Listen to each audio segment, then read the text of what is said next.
ప్రేమ, నిజాయితీ, అలాగే పవిత్రత.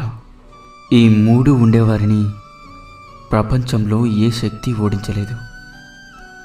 ఒక ధ్యేయంతో కృషి చేస్తే నేడు కాకపోయినా రేపైనా విజయం తప్పకుండా లభిస్తుంది. జీవితంలో ధనం నష్టపోతే కొంతే కోల్పోయినట్లు, కానీ వ్యక్తిత్వం కోల్పోతే సర్వం కోల్పోయినట్లే.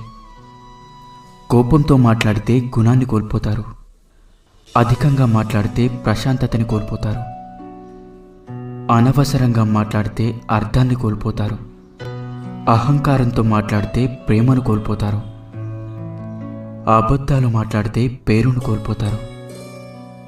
ఆలోచించి మాట్లాడితేనే ప్రత్యేకతతో జీవిస్తారు. If you want part 4, then comment part 4.